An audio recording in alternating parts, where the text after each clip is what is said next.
Hello, Hello. Arvid. Hello. Nice to meet you here. Nice to meet you too. I know you come from Sweden, Yes. representing Johansson's team, Exactly. and you told me it's not your first time in Portugal. No. Can you tell us about your previous experience here? Yeah, sure. Yeah, this is maybe my eighth time or something going to Portugal actually. Been racing the Enduro GP series now since 2020. So yeah, almost every year since that I've been visiting Portugal like at least 2 times a year. So I've been spending some time here now. So now it's been great. For this time, what do you expect? Do you know the track in Faf? Have you been there? Yeah. What's your expectations for this weekend? Yeah. No, so I was there. There was like a GP there last year also, the first round. So I raced that one. Yeah, in general, like a really nice place, I would say.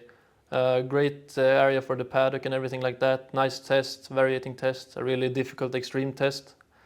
I know that much, and from what I've seen, it's like the test this year is a bit similar to last year.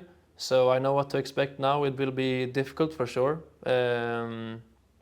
How do you say? It will be tough. Yeah, we'll see what the weather will be like. But no, I'm having good hopes for this weekend, I would say. I'm also curious about how it is on Sweden to become an enduro driver. It is something that you can easily come across, or is a very niche thing like in Portugal? Yeah.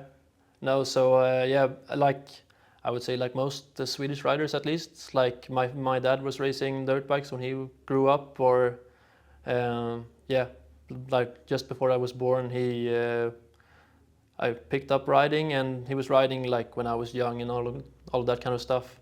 And also I have a bigger brother as well, 3 years older, and I know I was watching him riding when I grew up. So at 5 years old, I started riding dirt bikes myself. At first, for maybe the first like 10 years, I would say, I was mainly riding motocross, very similar to enduro. And then I was just, yeah, I was just talking to a friend who started riding enduro before me, and I was like, yeah, well, he just told me to come to do this national race in Sweden. So I basically tried that, and yeah, since then I've been focusing on riding enduro, and yeah, as you said, it's a bit different growing up in Sweden with the weather and all that kinds of stuff.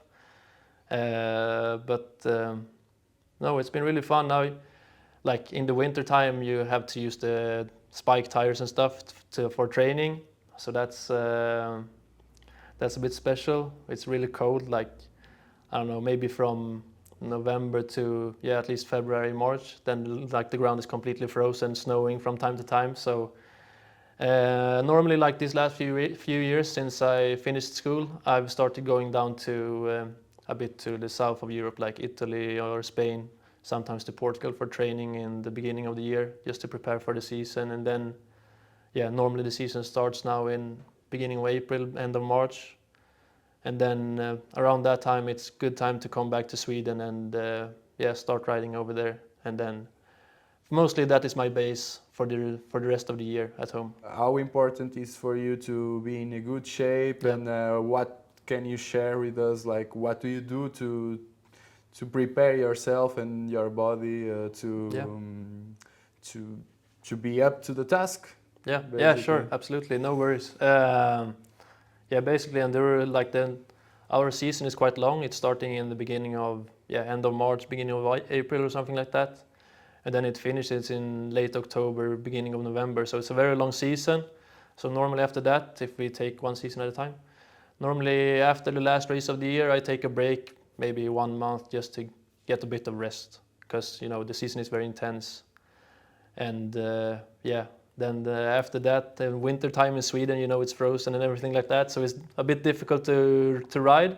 So normally I take some time then to put in some more like physical training with conditioning, going on the bicycle, staying in the gym, doing some strength training, as well as that. And then slowly I start building up, doing more and more like bike sessions, and then normally in the beginning of February I go down to the south of Europe, and then from then on it's mainly bike, like training on the bike, putting some small bicycle sessions in between, just to keep the body fresh. Mostly most of the physical training is done in the winter, I would say, and then from beginning of February I try to ride as much bikes as I can.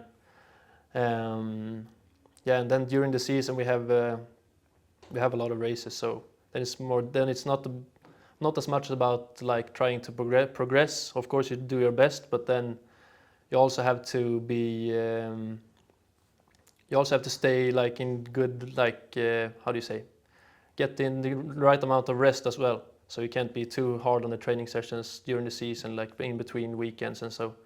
So then it's mostly about maintaining the training speed and so on. So normally I have maybe make 3 or 4 sessions on the bike every week, I would say.